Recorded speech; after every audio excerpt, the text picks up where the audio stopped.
Hello viewers, মুখমণ্ডল ব্রণ এই ব্রণের সমস্যা আমাদের সকলেরই হয়ে থাকে কম বেশি, এবং এটা বিভিন্ন বয়সে দেখা দিয়ে থাকে। এটা নারী পুরুষ উভয় হয়ে থাকে। আজকে আমরা জানবো মুখমণ্ডল ব্রণ হলে আমরা কি করব এবং মুখমণ্ডল ব্রণ হলে কি করা যাবে না। আজকে আমরা সেই বিষয় নিয়ে আলোচনা করব। আমাদের মুখমণ্ডলে ব্রণ দেখা দিলে আমরা বিভিন্ন সময় বিভিন্ন ধরনের ভুল কাজ করে থাকি, যার ফলে আমাদের মুখমণ্ডলের ত্বক নষ্ট হয়ে যায় এবং বিভিন্ন কালো দাগ পড়ে যায়। আজকে আমরা জানবো মুখমণ্ডলে ব্রণ হলে কি করব এবং কি করা যাবে না। মুখমণ্ডল ব্রণ হলে যা করবেন তা হচ্ছে মুখমণ্ডলে ব্রণের বেশি বেশি করে এবং কিছুক্ষণ পর পর মুখ ভালোভাবে পরিষ্কার করতে হবে, এবং বাইরে থেকে আসলে মুখ ভালোভাবে পরিষ্কার করে ফেলতে হবে, ধুয়ে ফেলতে হবে। এবং যদি আমরা মুখমণ্ডলে মেকআপ ব্যবহার করি সেক্ষেত্রে সঠিক উপায়ে সঠিকভাবে আমাদের মুখ পরিষ্কার করতে হবে। এবং মুখ পরিষ্কার করার পর আমরা মুখের গঠন অনুযায়ী এবং মুখের পজিশন অনুযায়ী আমরা আমাদের মুখে ময়শ্চারাইজ ব্যবহার করব।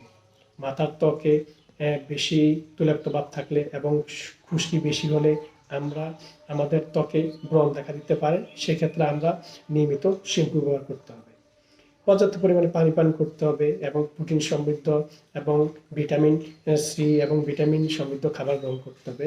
এর পাশাপাশি আঁশযুক্ত খাবার গ্রহণ করতে হবে। যাদের ব্রণের সমস্যা রয়েছে তারা অবশ্যই চিনি এবং দুধ এবং দুগ্ধজাত পণ্য বর্জন করতে হবে। এবং কোষ্ঠকাঠিন্যের সমস্যা থাকলে ব্রণ দেখা দিতে পারে, সেক্ষেত্রে আমরা কোষ্ঠকাঠিন্য দূর করব, এবং কোষ্ঠকাঠিন্য দূর করলে আমাদের ব্রণের সমস্যা থেকে নিজেদেরকে সুরক্ষিত রাখতে পারবো।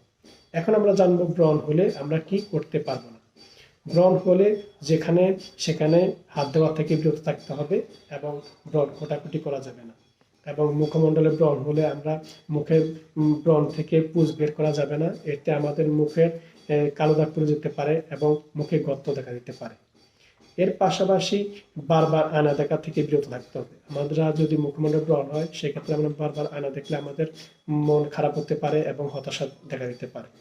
এবং এর পাশাপাশি মুখমণ্ডলে অতিরিক্ত ব্রণ হলে আমরা অবশ্যই একজন চিকিৎসকের শরণাপন্ন হব, এবং চিকিৎসকের পরামর্শ অনুযায়ী ওষুধ এবং বিভিন্ন পরামর্শ গ্রহণ করে আমাদের মুখমণ্ডলের ব্রণ থেকে নিজেদেরকে নিরাপদে রাখবো। তাই আসুন আমরা এই নিয়মিত এই কাজগুলো করব এবং আমাদের মুখমণ্ডল ব্রণের সমস্যা থেকে নিজেদেরকে সুরক্ষিত রাখবো।